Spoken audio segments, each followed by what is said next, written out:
Thank you, Deek. Happy Sabbath, everyone. Happy Sabbath, children. Happy Sabbath, Sister Rachel.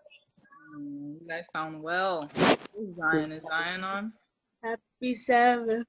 Happy Sabbath. All right, awesome. So let's just go ahead. So the story that I want to share with you guys today is actually a very interesting one. It's short, but I felt like it was important to go over. Now, I have been going through the Bible with you guys little by little. You know, I wanted to kind of go through all of the stories, all the chapters and everything like that. But this one I found very interesting. So just a recap, 2 weeks ago, we talked about Sodom and Gomorrah being destroyed, right? So the story takes place in Sodom and Gomorrah, where the angels find Lot in the front of the gate of the city. And, you know, Lot took them in. He was very hospitable to them, just like Abraham was when they came to him with the Lord. And he, you know, was very insistent that they stay with him. So they stayed with him, gave them food, gave them drink. And then they warned him that the city was going to be destroyed. So they urged him to get his wife, get his children, get everyone out there so that they wouldn't be destroyed with the city. And what I didn't know actually was Lot had sons-in-laws that were supposed to be married to his daughters. But as Lot was urging them, hey, we got to get out, they didn't believe him because he lived in Sodom so long that, you know, I guess he grew accustomed to some of their ways. Maybe not as wicked as them, but he probably, you know, dibble-dabbled in some things. And, you know, his word as a man of God, it didn't hold any value anymore because he was there for so long. They were just like, man, you're one of us. Why would we believe you, right? So they didn't believe him.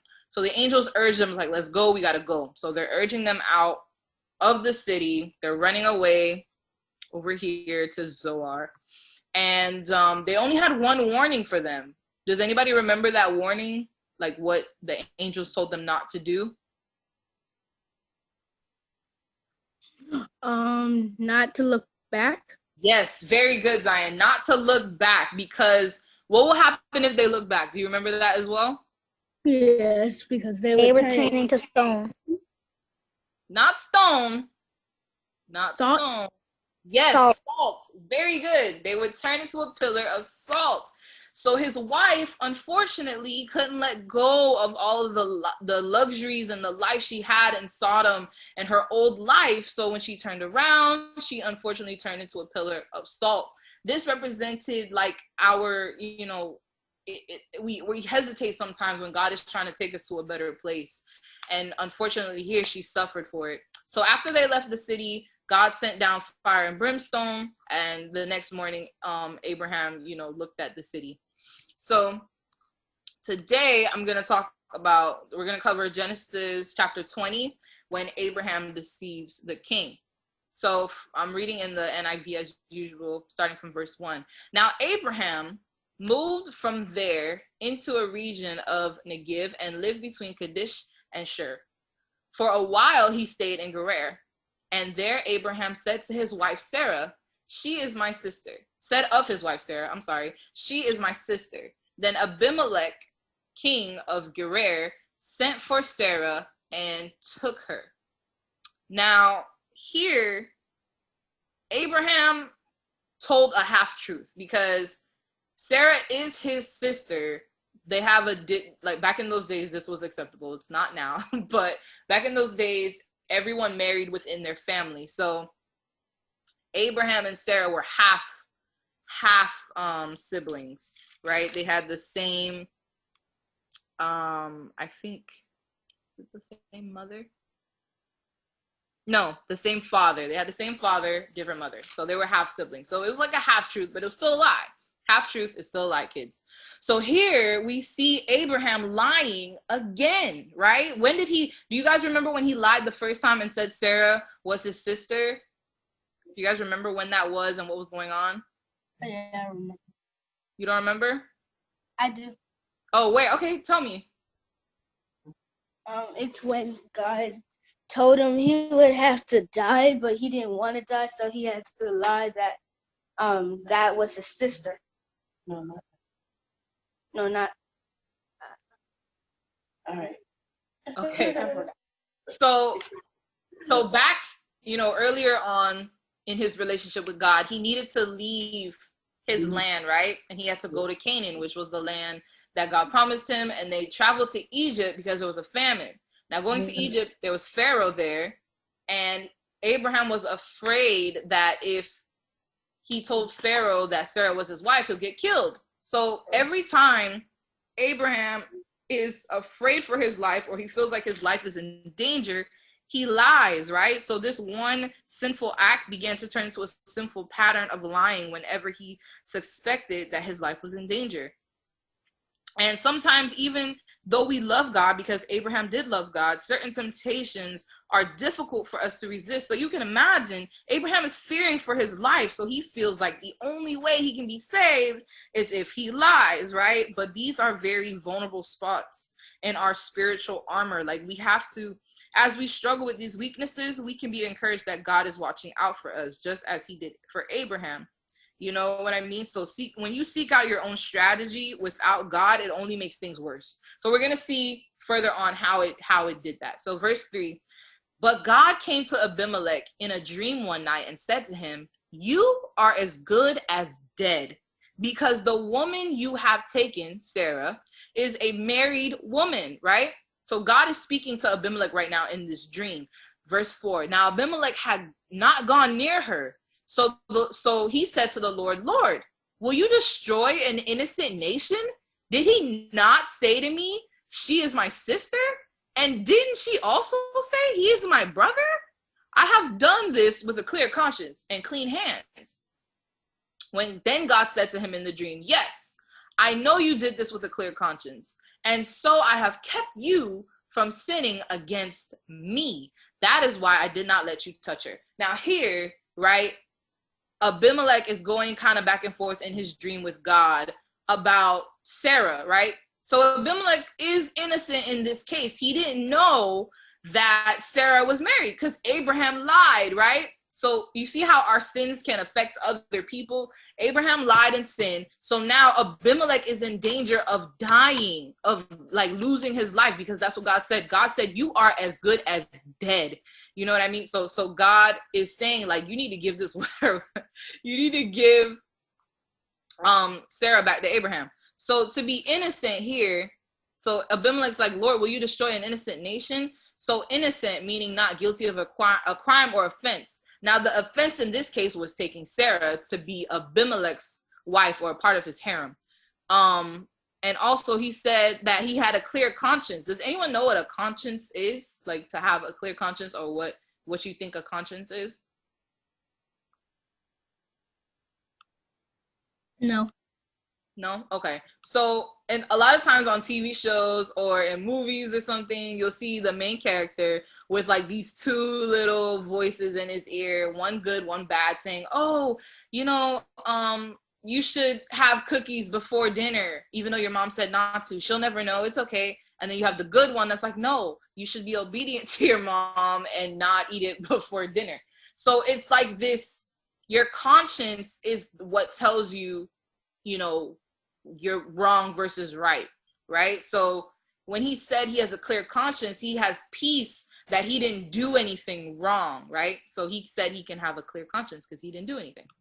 Verse 7, this is the Lord speaking. Now return the man's wife, for he is a prophet, and he will pray for you, and you will live.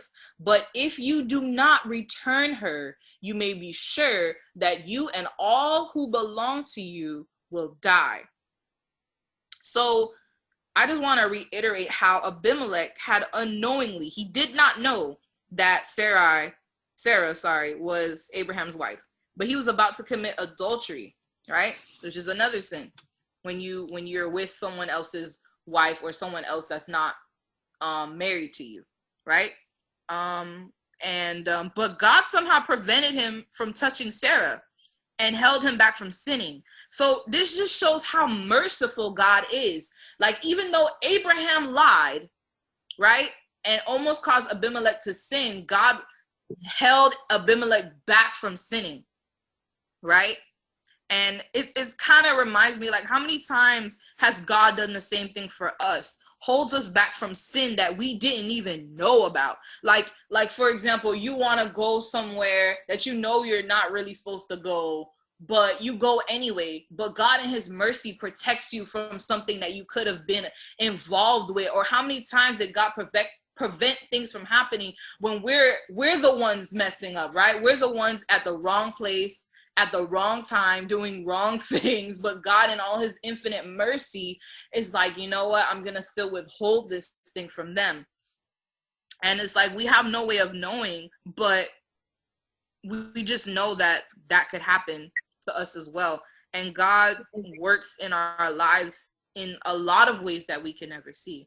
So verse 8, early the next morning, Abimelech summoned all of his officials, and when he told them all that had happened, they were very much afraid. So to summon means to like call everyone quickly, or like, I need everyone right now. Or you can do it in an authoritative way, which means like when you're a king, you summon your council, you summon your wise men, you summon all the people that you need. You can even summon, servants. So it's basically just calling for them. Verse 9, then Abimelech called Abraham in and said, what have you done to us? How have I wronged you that you have brought such great guilt upon me and my kingdom? You have done things to me that should never be done. And Abimelech asked Abraham, what was your reason for doing this? Abraham replied, I said to myself, there is surely no fear of God in this place, and they will kill me because of my wife. Verse 13, and when God had me wander from my father's household, I said to her, this is how you can show your love to me. Everywhere we go, say of me, he is my brother. So here we can see on Abraham's part that he was wrong about about King Abimelech. Because for me, when Abimelech answered God and said, Lord, will you destroy an innocent nation? He obviously has some type of knowledge of God, right? Because he acknowledged him as Lord.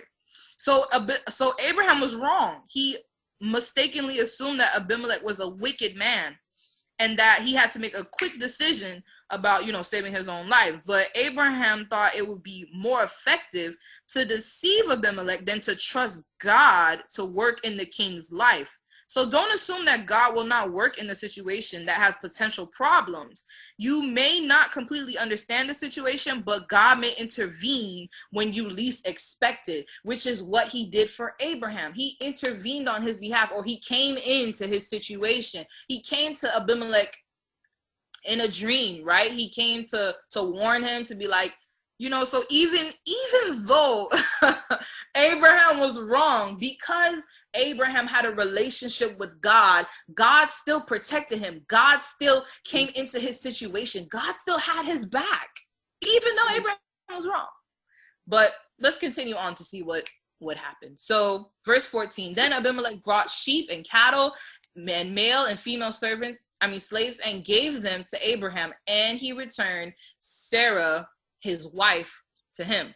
And Abimelech said, my land is before you. Live wherever you like.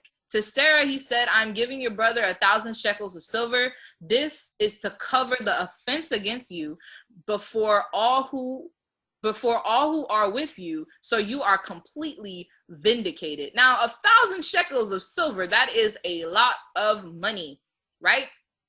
But Abimelech gave it to them because he understood that the offense, even though it wasn't his fault, the offense was so great that, he wanted to make amends. He wanted to make things right. So vindicated means to clear someone of blame or suspicion. So basically, the offense was to clear everything up. Like, listen, even though I didn't know that this was your wife, this is for me to give to you so that we're good here. Verse 17, then Abraham prayed to God, and God healed Abimelech, his wife, and his female slaves so that they could have children again. For the Lord had kept all the women the women in Abimelech's household from conceiving because of Sarah's wife. So it's like, why did God punish Abimelech even though he had no idea Sarah was married? You know what I mean? Like, I had that question. I'm like, why is Abimelech being punished for something that's Abraham's fault, right? Just like back in Egypt, the Egyptians and Pharaoh and all their household, they had a plague because Abraham lied. And because Abraham lied, they took his wife. Like, they didn't know that it was his wife. But still, even though Abimelech's intentions were good, as long as Sarah was living in his harem, he was in danger of sinning, right? So it's kind of like, for example, if a person eats something that like a poisonous mushroom or something like that, thinking that it's harmless, that doesn't, even though they had good intentions to just eat food, they'll still suffer, right? So even though, so let me reiterate. So they go out into the field, the mushroom's poisonous, right? Their intentions are pure. They just want to eat the mushroom. But that doesn't change the fact that they're about to be poisoned, so they will still suffer, right? So sin is like a poison that damages us and everything around us, whatever our intentions. So our intentions are irrelevant, right? And another reason that Abimelech was punished was because the punishment was like basically making all the women in the household infertile. So none of them could have kids. And this would last as long as Abimelech was in danger of sleeping with Sarah, who was Abraham's wife. So it wasn't meant to punish Abimelech per se. It was to get his attention, not to harm him, right? Because he wouldn't have known that he was about to sin if, one, God didn't warn him, and two, there wasn't something going on in his household. Just like in Egypt, Pharaoh didn't know that something was wrong until after he took Sarah. There was a plague. He's like, whoa, what's going on? Why is there all of a sudden a plague? Same thing with Abimelech. Why is there all of a sudden nobody in my household can have children? What's going on? So it's the same thing here.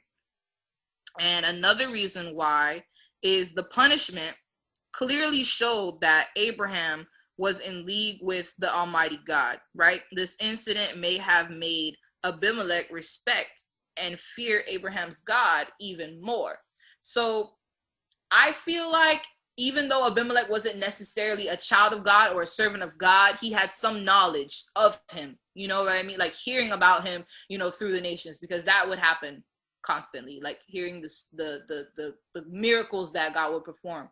That would happen, right? So when God came to him in the dream, he was probably like, Lord, you know what I mean? Like, this must be that God that they're always talking about. So this experience, even though, it was kind of weird, it played a major part with Abimelech respecting the God of, the God of Abraham, the King of Kings, the Lord of Lords, the one true and living God. So yeah, that's pretty much the end of the story. It's a very short story, but I just wanted to pinpoint those things. So even though Abraham lied, caused Sarah to be taken, Abimelech almost sinned, but God in his mercy allowed him not to by punishing him, even though it didn't necessarily harm him. It was to get his attention.